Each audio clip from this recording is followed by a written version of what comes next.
¿Qué tal? Muy buenos días, bienvenidos a Oaso First Assembly Hispano. A los que nos están escuchando en línea, les damos muchas gracias por acompañarnos. Esta mañana vamos a estar platicando sobre la tercera sesión de la serie 7 días. Platicamos al principio sobre el Domingo de Ramos y cómo Jesús durante ese día, con su entrada triunfal a Jerusalén, cumplió muchas profecías del Antiguo Testamento. Platicamos también de la importancia de ese día y cómo fue el parteaguas de muchos de los eventos que se iban a desencadenar enseguida de ese día, de hecho los días siguientes, incluso algunas horas siguientes. La semana pasada hablamos de la limpieza del templo y vimos de la importancia de ese particular evento en el que Jesús entra al templo y hace toda la remoción, vuelca las mesas de los cambistas y corre a la gente que está vendiendo y comprando animales. Y cómo hablamos también de cómo la corrupción de los sacerdotes había llegado al punto en el que ahora también estaban transando a la gente, ¿no? Estaban afectando a la gente, engañándola, haciéndole pensar que los sacrificios que traían no eran suficientemente buenos y les vendían sacrificios ahí y ellos tomaban el animal que había traído la persona y después lo revendían a alguien más. Había muchísima corrupción. Estamos hablando de que los sacerdotes estaban haciendo tremendas cosas horriblemente malas en esa época. Y hoy vamos a platicar de otro evento que es muy importante, que es la Cena del Señor. En muchas iglesias han dejado la comunión o la Cena del Señor por un lado. Algunas lo toman tan regularmente que ya incluso se perdió el sentido verdadero de lo que es la Cena del Señor. Y hoy vamos a platicar precisamente de eso. Nuestro pasaje central está hoy en Marcos 14, versículos 12 al 26, pero también se va a encontrar en Mateo 26, 17 al 30 o en Lucas 22, 7 al 20. Dice Marcos 14, versículos 12 al 26. El primer día de la fiesta de los panes sin levadura, cuando se acostumbraba a sacrificar el cordero de la Pascua, los discípulos preguntaron a Jesús: ¿Dónde quieres que vayamos a hacer los preparativos para que comas la Pascua? Él envió a 2 de sus discípulos con este encargo: vayan a la ciudad y les saldrá al encuentro un hombre que lleva un cántaro de agua. Síganlo, y ahí donde entre dígale al dueño: el maestro pregunta, ¿dónde está mi sala en que voy a comer la Pascua con mis discípulos? Él les mostrará en la planta alta una sala amplia, amueblada y arreglada. Preparen allí nuestra cena. Aquí viene un punto importante, voy a parar aquí por un segundo. Jesús está mandando a 2 discípulos en particular a que preparen el lugar donde van a tomar la cena de la Pascua. Lo que es importante decir aquí es que en este punto Jesús está hablando en código. De hecho, puede parecer a lo mejor un poquito extraño escuchar esta parte y ver donde Jesús les dice: ve a tal lugar y vas a ver a un hombre que trae un cántaro de agua, síguelo, y a donde vaya, ahí le preguntas al dueño, etc. Pero lo que está haciendo Jesús en ese momento está asegurándose de que el que lo iba a traicionar no lo hace o no lo hiciera durante el proceso de la Cena de la Pascua. Jesús está protegiendo el momento de la Cena de la Pascua porque es algo que había estado preparando, y él incluso lo dice como tal a sus discípulos: yo había estado esperando por este momento por mucho tiempo, el tener la Cena de la Pascua con ellos. Entonces él está protegiéndolo, está haciendo lo necesario para que aquel que lo iba a traicionar no supiera en dónde iba a ser la Cena de la Pascua y no pudiera meter las manos ahí. Ok, sigamos adelante. Dice: los discípulos salieron, entraron en la ciudad y encontraron todo tal cual como Jesús les había dicho. Así que prepararon ahí, prepararon la Pascua, dice. Al anochecer llegó Jesús con los 12. Mientras estaban sentados a la mesa comiendo, dijo: les aseguro que uno de ustedes que está comiendo conmigo me va a traicionar. Ellos se pusieron tristes y uno tras otro empezaron a preguntarle: ¿acaso seré yo? Es uno de los 12, contestó, uno que moja el pan conmigo en el plato. El Hijo del Hombre se irá tal como está escrito de él, pero ay de aquel que lo traiciona. Más le valdría a ese hombre no haber nacido. Mientras comían, Jesús tomó pan y lo bendijo. Luego lo partió y se lo dio a ellos diciéndoles: tomen, esto es mi cuerpo. Después tomó una copa, dio gracias y se la pasó a ellos. Y todos bebieron de ella. Esto es mi sangre del pacto que es derramada por muchos, dijo. Les aseguro que no volveré a beber del fruto de la vid hasta aquel día en que beba el vino nuevo en el reino de Dios. Después de cantar los salmos, salieron al monte de los olivos. Señor, en esta hora te pido que tu palabra venga a traer luz, que tu Espíritu Santo sea quien nos dirige, que tu Espíritu Santo sea quien nos enseñe. Te pido, Dios, que tu palabra sea viva, sea eficaz en nuestra vida. Te pido, Dios, que caiga como semilla en terreno fértil para que crezca, florezca y fructifique al ciento por uno. En el nombre de Jesús. Ahora es importante ver por qué brinca tanto la fecha de la Pascua, y a veces es en marzo y a veces es en abril, etc. Bueno, primero que nada es porque el calendario judío no está basado como nuestro calendario en el ciclo completo de la Tierra alrededor del Sol. Realmente el ciclo judío o el año judío está basado en un horario lunar, el cual varía de un año a otro. Ellos se fijaban mucho en las fases de la luna y se fijaban mucho en todo el movimiento lunar, y es de ahí de donde sale verdaderamente el año judío. De hecho, nosotros tenemos el famoso año bisiesto, en el que hay un día más, febrero 29, que es donde se regulariza todo de nuevo con el ciclo solar cada 4 años. Pero con el ciclo de la luna no había un año bisiesto, había un mes bisiesto, había un año en el que un mes completo se agregaba al calendario lunar para que coincidiera con el calendario regular, con el calendario basado en el ciclo solar. Así que es por eso que tenemos una variación, que a veces es en marzo, perdón, a veces es en abril, pero esa es la razón primaria. La Pascua siempre se celebraba en el día 14 del primer mes, que es el mes de Nisan, según el calendario judío. Entonces, ese primer mes venía precisamente en marzo o en abril del calendario nuestro, el calendario basado en el sol. Y una de las cosas que ustedes van a notar, si no se habían dado cuenta todavía, una de las cosas que ocurría en el calendario judío y en las festividades judías en general, sus días festivos, es que ellos empezaban al anochecer y terminaban al amanecer, ya fuera del siguiente día, o al amanecer de días después. De hecho, la mayoría de los eventos o de las festividades judías duraban más que un día. En general duraban de 3 hasta 7, 8 días. La Pascua precisamente es una de esas celebraciones de 8 días. El primer día de la Pascua, los últimos 2 días de la Pascua, eran días santos, no se podía hacer nada, estaban dedicados 100% a Dios. En los días que no podían trabajar, tenían que estar en casa, tenían que estar preparados, tenían que estar purificados. Y era donde empezaba todo el proceso y terminaba todo el proceso de la Pascua. La Pascua se centraba en un festín, era una comida enorme que tenía mucho significado, era rica en significados. Y durante esta comida de la Pascua o la cena de la Pascua, se recordaba a la gente judía en particular de la salvación que ellos habían recibido de la esclavitud en Egipto.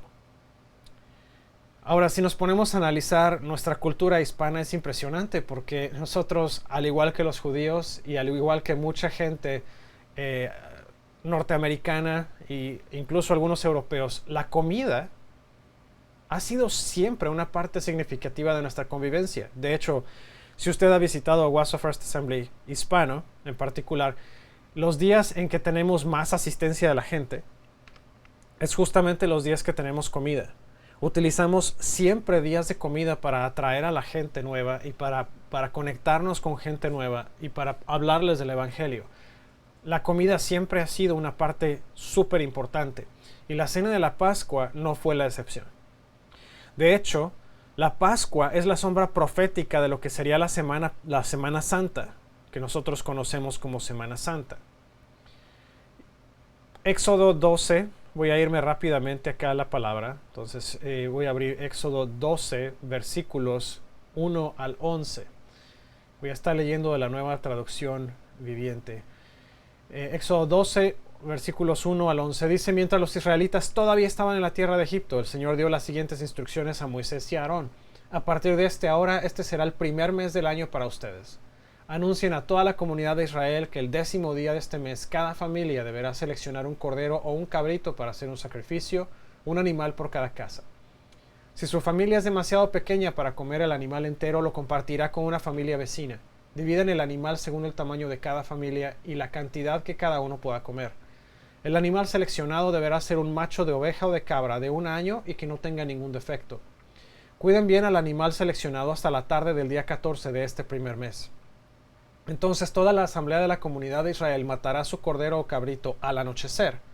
Después tomarán parte de la sangre y la untarán en ambos lados y en la parte superior del marco de la puerta de la casa donde comen el animal. Esa misma noche asarán la carne al fuego y la comerán acompañada de hojas verdes y amargas y pan sin levadura. No comerán nada de la carne ni cruda ni hervida en agua. Asarán al fuego el animal entero con la cabeza, las patas y las entrañas. No dejen ninguna sobra para el día siguiente. Quemen todo lo que no hayan comido antes de la mañana. Estas son las instrucciones para cuando coman esta comida: estén totalmente vestidos y lleven puestas las sandalias y tengan su bastón en la mano. Coman deprisa porque es la Pascua del Señor. Y aquí empiezan los puntos importantes de esta cena. Lo primero es que el animal que tenían que utilizar era un cordero o era un cabrito de no más que 1 año de edad. Tenían que ser escogidos el domingo previo a la Pascua. Ellos escogían su cabrito, lo preparaban, lo tenían ahí listo y llegaba el anochecer del día en que lo tenían que hacer y entonces pasaban a hacer el sacrificio. Él era sacrificado en la noche de la Pascua y ellos tenían que utilizar la sangre del cordero o del cabrito y ponerla en los dinteles y en el marco superior de la puerta de las casas. Ellos tenían que asar el cordero y lo tenían que comer con hierbas amargas y con pan sin levadura.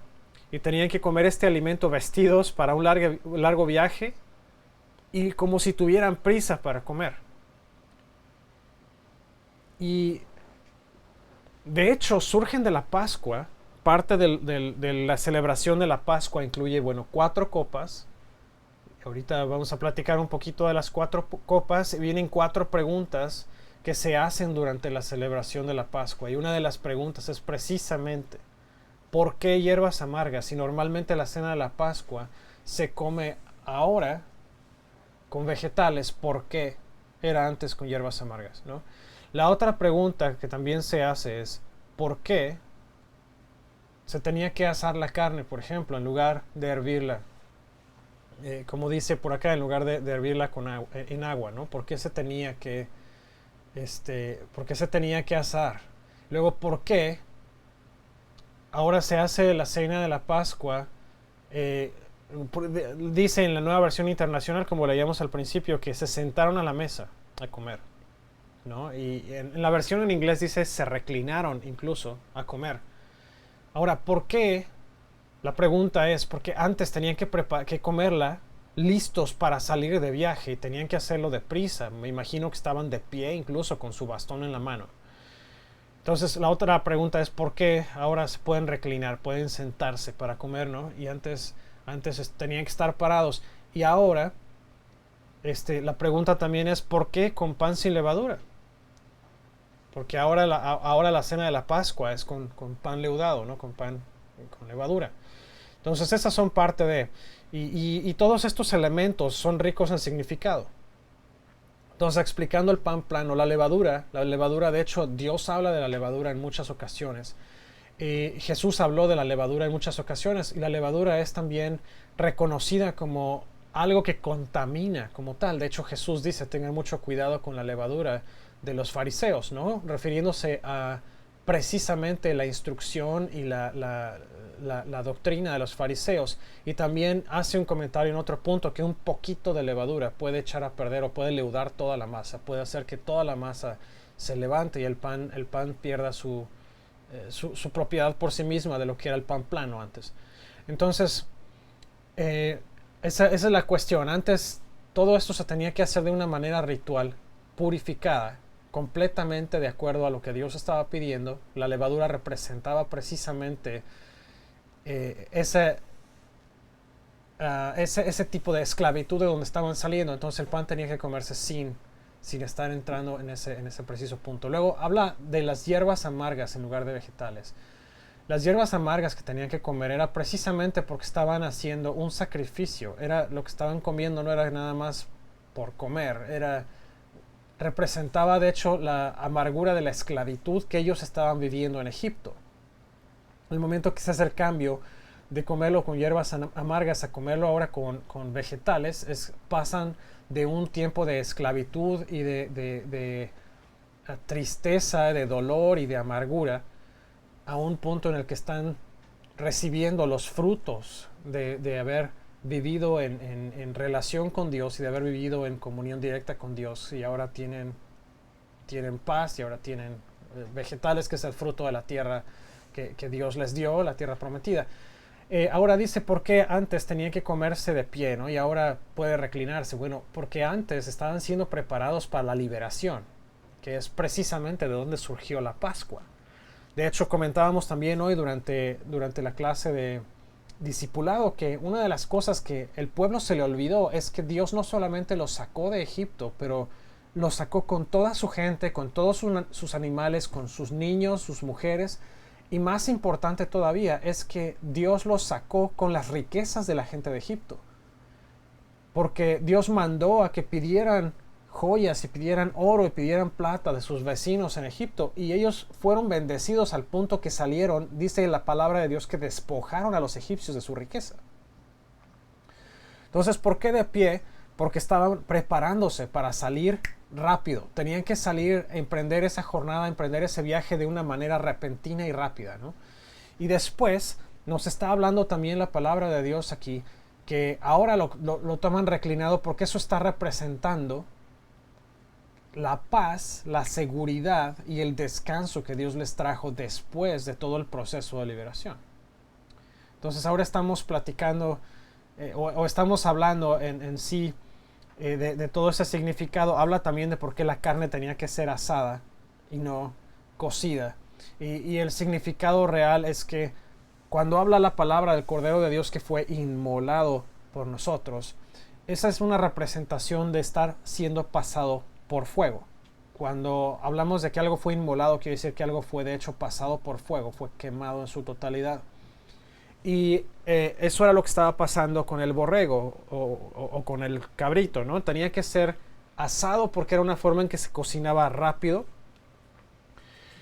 Tenía que ser de acuerdo a la cantidad que pudiera comer la gente. Quiere decir, la salvación vino a través de ese cordero, a través del sacrificio de ese cordero, y viene de manera individual. No puede ser algo que yo pueda ganar por mis papás o mis papás por mí. Es algo que todos tenemos que participar de manera individual. Habla de las 4 copas. Ellos no nada más partían o compartían una sola copa, tenían 4 diferentes copas.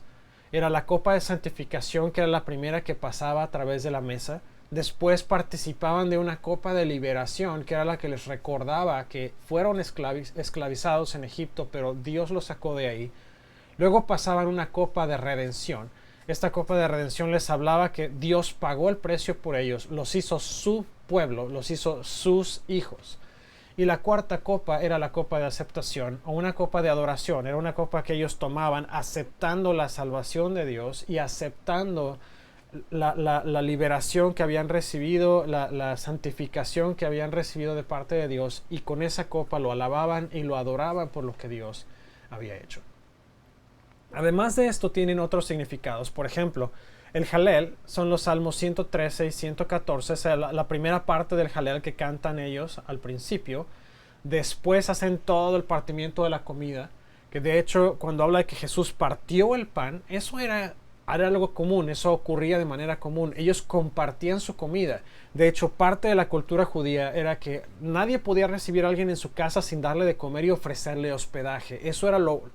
Si por ejemplo yo llegaba a la casa de algún familiar israelita o judío y no me ofrecían de comer y no me ofrecían quedarme en su casa con ellos, hubiera sido uno de los peores insultos que yo pude haber vivido. Eso culturalmente era tremendo. Entonces el compartir la comida, el repartir el pan entre todos, era una manera de mostrarles su amor, su amistad y ese compañerismo que estaban ellos en ese momento compartiendo, ¿no? Y la otra es, al final de toda la celebración, toda la cena, ellos cantaban el resto del Jalel. El resto del Jalel son los Salmos 115 al 118. Y toda esta cena de la Pascua era un recordatorio, fue establecida por Dios para recordarle al pueblo de Israel que ellos fueron liberados de esclavitud. Y esta misma cena de la Pascua también es un recordatorio de la salvación que Dios trajo a su pueblo. Ahora, el siguiente punto es que Jesús precisamente fue ese Cordero Pascual que se entregó por nosotros. Jesús está hablando con sus discípulos y está preparándolos para el momento en que Él va a ser entregado. De hecho, justamente antes de partir el pan, Él les dijo que uno de ellos lo iba a entregar, lo iba a traicionar. Y aquí es donde empieza. Dice que Jesús partió el pan y lo pasó a sus discípulos y les dijo que este pan representa mi cuerpo que hoy es entregado por ustedes. El pan simboliza el cuerpo que se partió, el cuerpo de Jesús que fue partido por nosotros. Jesús pasó por dolor físico. Jesús sufrió dolor físico. Dice la palabra que Él fue quebrantado por nosotros para que pudiéramos nosotros ser hechos completos, pudiéramos ser nosotros hechos plenos. Jesús, Él mismo lo dijo también, Jesús es el pan de vida, y cuando hablamos del pan de vida que fue partido por nosotros, está siendo simbolizado a través del partimiento de ese pan durante la cena de la Pascua. Jesús mismo está siendo ese sacrificio del Cordero de la Pascua. Ahora Jesús pasa la copa de vino, lo que nosotros ahora utilizamos simbolizado a través de la copa de jugo de uva. Ese jugo o ese vino representa la sangre de Jesús. Jesús dice que a través de su sangre se estableció un nuevo pacto. Ese nuevo pacto fue sellado por sangre. Ahora, nosotros tenemos que entender. A lo mejor se escucha demasiado fuerte, es a lo mejor muy gráfico y sangre y muerte y todo esto, pero lo que Dios está tratando de enseñarnos y recordarnos a través del sacrificio de la Pascua es que no hay redención de pecados si no es por derramamiento de sangre, y eso estaba en la ley. La única manera de redimir el pecado de una persona era a través del derramamiento de sangre del sacrificio.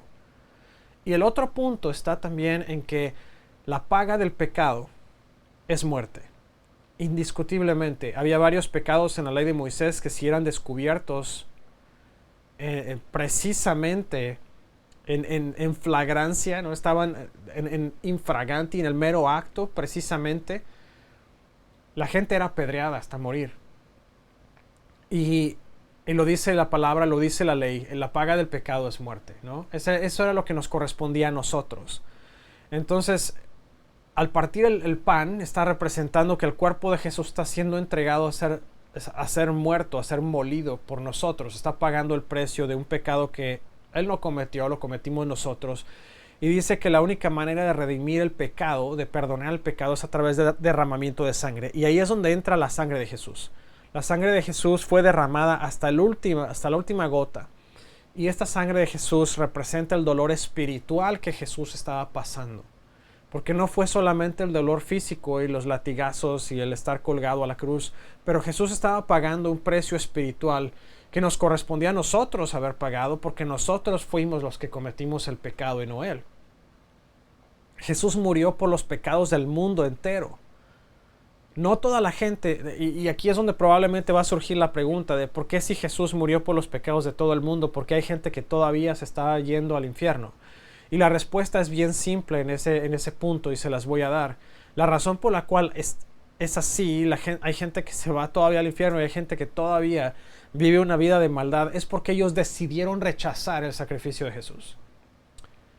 Porque dice la palabra que nosotros, cuando estamos en pecado y cuando continuamos pecando, nosotros estamos menospreciando o rechazando el sacrificio de Jesús en la cruz. Y es por eso que Jesús murió por el pecado de todos, pero no todos recibieron la salvación y no todos recibieron el perdón. Hay mucha gente incluso que tiene un concepto tan errado que buscan rechazar a Jesús en todas las formas posibles. Incluso les hablamos de Jesús y una de las primeras cosas que nos dicen es: no me interesa saber nada de Jesús, no me hables de Jesús, no quiero escuchar nada de Jesús, ¿no? Entonces Jesús murió para que tuviéramos vida eterna y vida abundante. Y este es un punto crítico, porque podemos tener vida eterna, pero sin la abundancia de vida que Jesús nos provee, podemos vivir para siempre, pero ese vivir para siempre no necesariamente significa que vamos a ser felices. De hecho, hay dos tipos de vida después de la muerte. Es la vida eterna en el gozo del Señor, la vida abundante, y es la vida después de la muerte que viene como paga del pecado, que sería tortura y dolor eterno. Entonces Jesús entrega su sangre, muere por nosotros, muere por nuestros pecados y muere para que tuviéramos vida eterna y vida abundante. Esa fue la última Pascua necesaria, pero al mismo tiempo fue la primera comunión experimentada. Y déjeme explicar. A partir de esa última cena que Jesús tiene con los discípulos, ahí se consuma la última Pascua necesaria, porque después de esta cena de Pascua ya no sería necesario más recordar la salida de Egipto, ahora sería más necesario recordar la experiencia que los discípulos vivieron junto con Jesús durante esa cena. Esa cena demostró la comunión de Dios con la gente, de Dios con su pueblo, en la que a través de Jesús Él estaba entregando el sacrificio único y último que iba a hacer que toda la vida, a partir de ahí, fuera vida plena a través de Jesús. Ya no iba a haber más sacrificios, ya no tenían que morir más borregos. Jesús fue el que partió todo eso, cumplió la ley al 100% y ya no había más necesidad de Pascua. Lo único que había que hacer era seguir manteniendo la comunión. Y Jesús dice que cada vez que se junten, hagan esa cena en recordatorio de lo que Jesús hizo por ellos. Así que Jesús está dejando atrás la cena de la Pascua y está instituyendo una nueva celebración, que es la celebración de la vida eterna que fue entregada para nosotros, la celebración de la comunión de Dios con su pueblo. La cena del Señor es una celebración de nuestra liberación, no de Egipto, pero del pecado. Porque a través de la muerte de Jesús y su resurrección, el pecado ya no tiene poder sobre nosotros. Y por otro lado, es un recordatorio de ese sacrificio, de la muerte del Señor, pero también de su resurrección, porque no es nada más la muerte, es la muerte y la resurrección de Jesús. Porque si Jesús no hubiera resucitado, entonces nuestra fe no serviría de nada. Pero es la muerte y la resurrección de Jesús que nosotros recordamos a través de esta celebración de la Santa Cena. Hay una cena más, y aquí es donde me encanta ver esa naturaleza festejadora y celebradora de Jesús. Jesús era una persona que le gustaba estar de fiesta, y lo podemos ver en muchas partes de los evangelios, incluso en Hechos. Dice la palabra de Dios que cuando nosotros lleguemos al cielo, Jesús nos va a tener listo ya una cena de celebración allá arriba. Apocalipsis 19. Vamos a verlo rápidamente. Apocalipsis 19, versículos 6 al 9, dice: entonces volví a oír algo que parecía el grito de una inmensa multitud, o el rugido de enormes olas del mar, o el estruendo de un potente trueno, que decían: alabado sea el Señor, pues el Señor nuestro Dios es el Todopoderoso reina. Alegrémonos y llenémonos de gozo y démosle honor a Él, porque el tiempo ha llegado para la boda del Cordero y su novia se ha preparado. A ella se le ha concedido vestirse de lino blanco y puro de la más alta calidad, pues el lino de la más alta calidad representa las buenas acciones del pueblo santo de Dios. Y el ángel me dijo: escribe esto: benditos son los que están invitados a la cena de la boda del Cordero. Y añadió: estas son las palabras verdaderas que provienen de Dios. Jesús está preparándonos un festín allá arriba.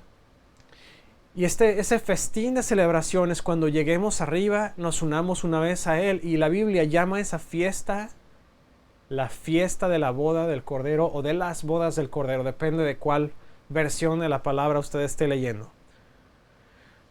Cuando lleguemos allá arriba, a esa celebración que Jesús está preparando para nosotros, vamos a llegar ahí siendo perdonados, estando ya perdonados. Vamos a llegar allí estando ya lavados, estando ya limpiados y estando ya purificados. De hecho, dice que la novia del Cordero va a vestirse de lino más fino y va a estar limpio y va a ser perfecto. Eso quiere decir que nosotros hemos sido purificados por completo. Ya no hay más. La influencia incluso del pecado ya no va a estar presente. Nosotros ya fuimos absolutamente limpiados, purificados, lavados, perdonados. Vamos a ver al fin el fin de la tristeza. Dice Apocalipsis 21, versículos 3 al 7. Oí una fuerte voz que salía del trono y decía, miren, el hogar de Dios ahora está entre su pueblo. Él vivirá con ellos y ellos serán su pueblo. Dios mismo estará con ellos. Él secará toda lágrima de los ojos y no habrá más muerte, ni tristeza, ni llanto, ni dolor. Todas estas cosas ya no existirán más. Y el que estaba sentado en el trono dijo, miren, hago nuevas todas las cosas. Entonces me dijo, escribe esto, porque lo que te digo es verdadero y digno de confianza. También dijo, todo ha terminado. Yo soy el alfa y la omega, el principio y el fin. A todo el que tenga sed yo le daré a beber gratuitamente de los manantiales del agua de la vida. Los que salgan vencedores heredarán todas estas bendiciones, y yo seré su Dios, y ellos serán mis hijos. Experimentaremos el cumplimiento del diseño de Dios, compañerismo restaurado completamente. Ya no habrá más problemas, ya no habrá más división, ya no habrá más tristeza, ni muerte, ni llanto, ni dolor. Vamos a estar experimentando el cumplimiento del diseño original de Dios al 100%. Lo que Adán y Eva echaron a perder en el jardín va a volver a venir. Y esta vez no va a haber posibilidad de que el pecado infecte nada. Todo va a quedar perfectamente limpio, puro, y va a ser restaurado al 100%. Una cosa que tenemos que mantener en mente y recordar siempre es que el cielo y el infierno son reales. Solamente la fe en Jesús como el sacrificio por nuestros pecados puede blindarnos de la furia del infierno y asegurarnos del gozo del cielo.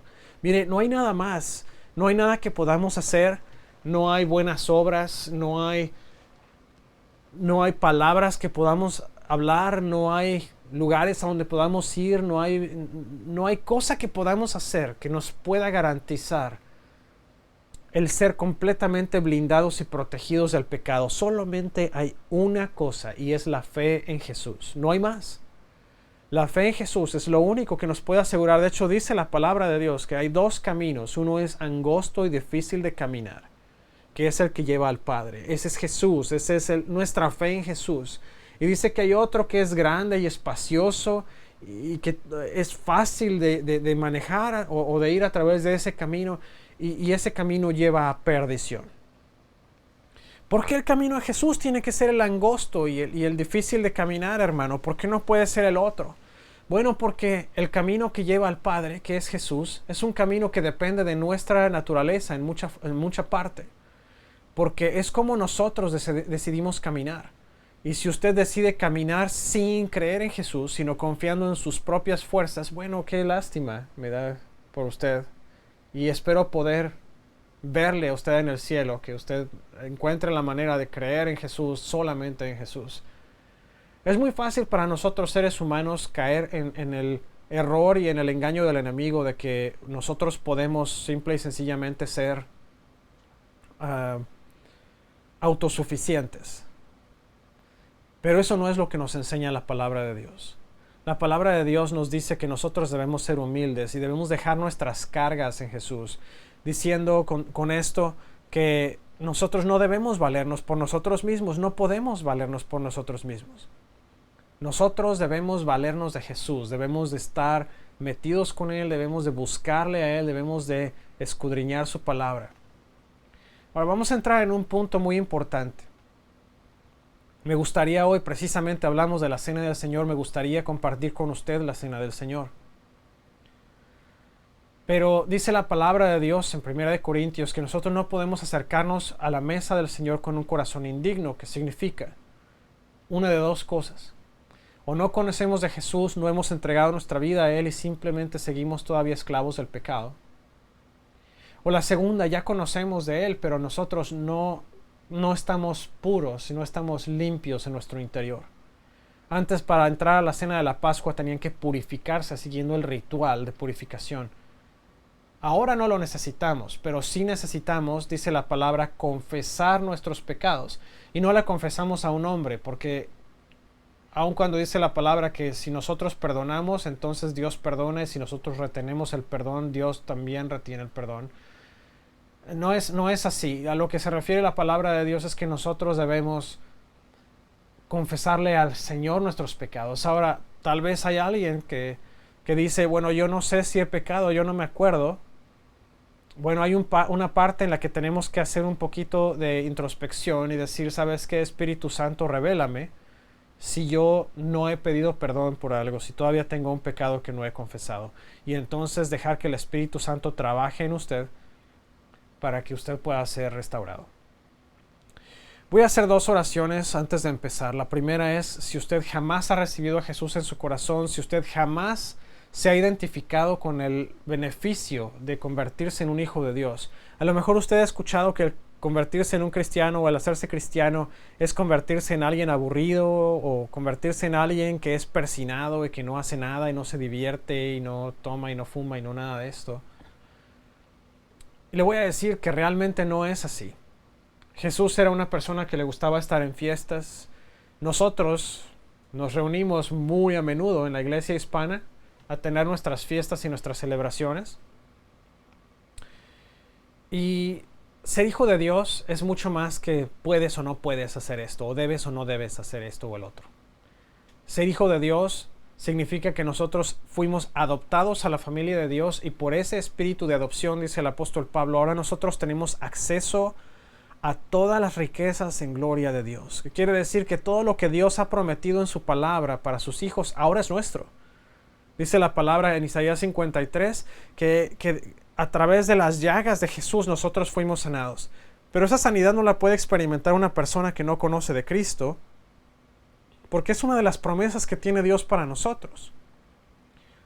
Dice la palabra de Dios también que Dios se encarga de nuestras necesidades, que solo debemos buscar el reino de Dios y su justicia, y todas las demás cosas son añadidas a nosotros.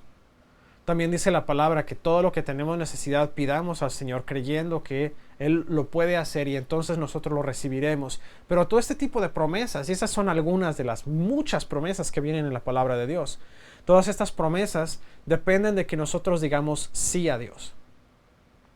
Si usted está listo esta mañana, vamos a hacer una oración para entregar al Señor para entregar a Jesús su corazón, invitarlo a que venga a su vida.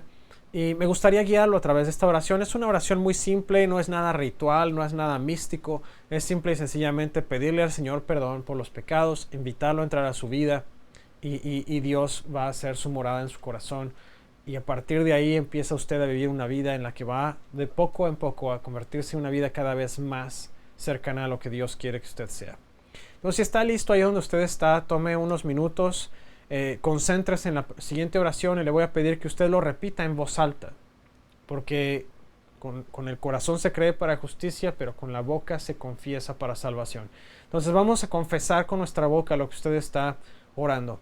Y diga: Señor Jesús, te doy gracias por el sacrificio maravilloso que hiciste en la cruz. Gracias, Padre, por haber mandado a Jesús y por darnos ese regalo. En esta hora, Señor, yo reconozco que yo he pecado en contra tuya y hoy te pido perdón.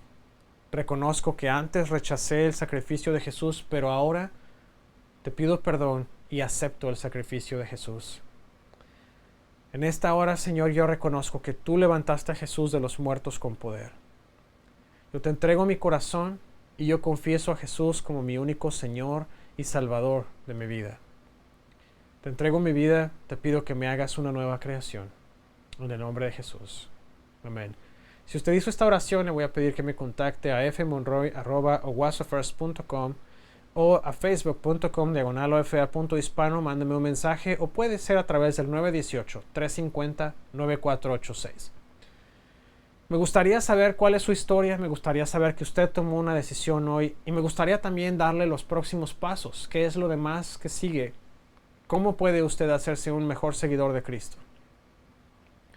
A lo mejor está usted aquí hoy y dice: Pastor, yo tengo que ponerme a cuentas con Dios. Vamos a hacer una oración también para ponernos a cuentas y pasamos al tiempo de la cena del Señor.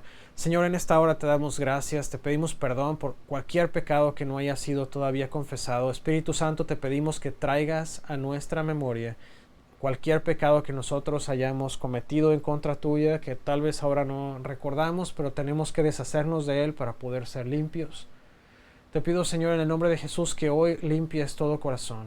Te pido que quites toda maldad de mi corazón, toda impureza, que quites todo pecado de mi corazón. Señor, quiero ser puro ante ti para que, llegado el momento, pueda yo tomar la cena del Señor.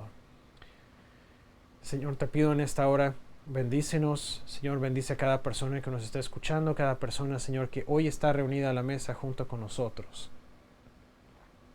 Dice la palabra de Dios que Jesús, la noche que Él iba a ser entregado, tomó el pan, lo partió y lo dio a sus discípulos y les dijo: tomen todos de este pan que representa mi cuerpo, que es entregado hoy por ustedes. La paga del pecado es muerte, y el cuerpo de Jesús fue entregado a muerte por nosotros. Aun cuando Él no había pecado, Él llevó nuestro pecado sobre sus hombros. Y en esta hora te damos gracias, Jesús, porque tú te entregaste sin haber pecado.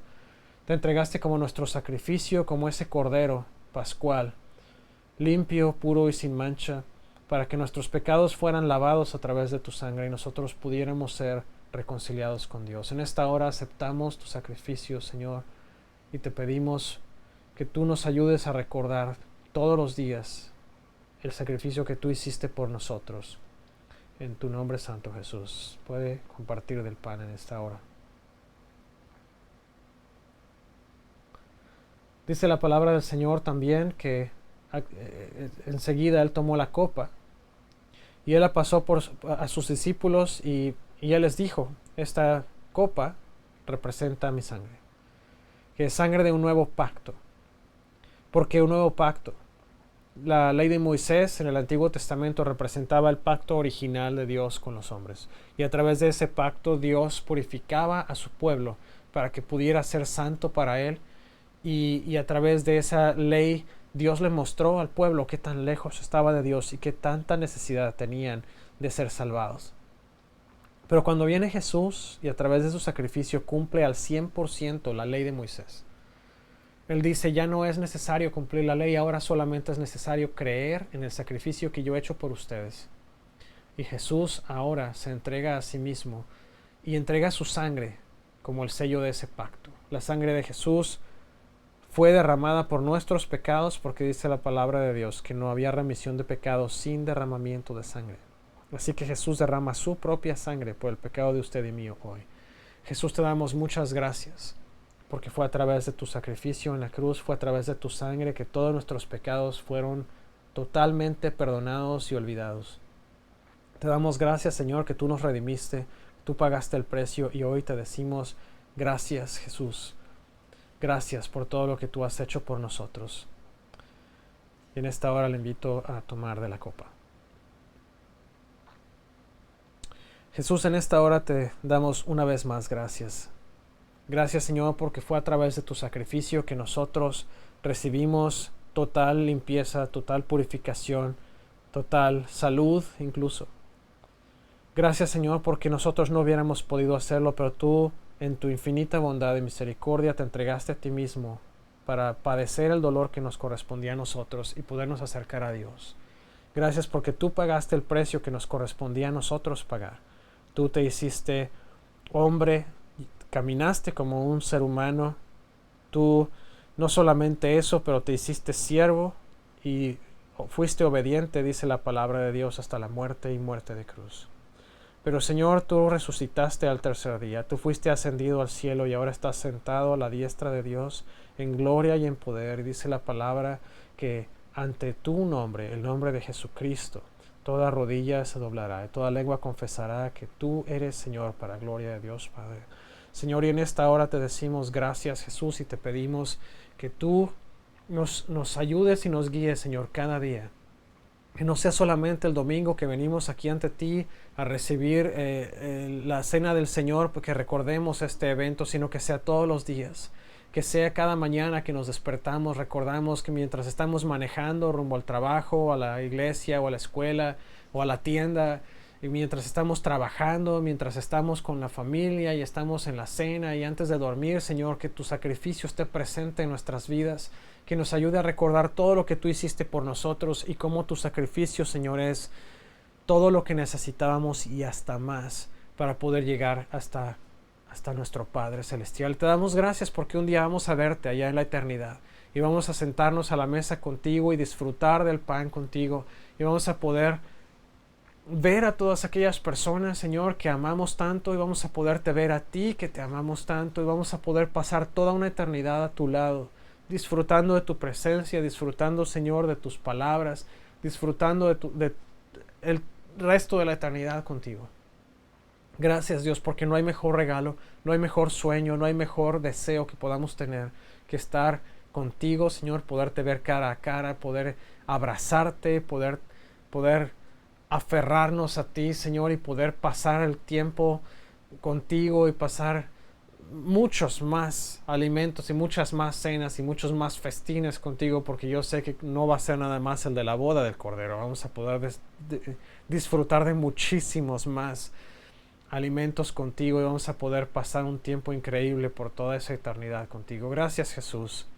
Gracias, Padre, por todo lo que has hecho por nosotros. Ayúdanos a no olvidar que nosotros fuimos redimidos y rescatados y que no necesitamos nada más, solamente necesitamos creer y confiar en que Jesús hizo todo el trabajo ya por nosotros. Él es nuestro pan de vida, Él es nuestra fuente de agua viva, Él es nuestro descanso, Él es nuestra torre fuerte, nuestro refugio, nuestro escudo, nuestro protector, nuestro proveedor. Y te doy gracias, Señor, porque no hay nadie más. Tú eres todo para nosotros, no necesitamos nada más. Gracias, Dios, en el nombre de Cristo Jesús. Amén. Lo dejo con una bendición, que el Señor me lo bendiga y lo guarde, que el Señor bendiga su entrar y su salir, su acostar y su levantar, que Dios haga resplandecer su rostro sobre usted y que le dé paz hoy, mañana y siempre.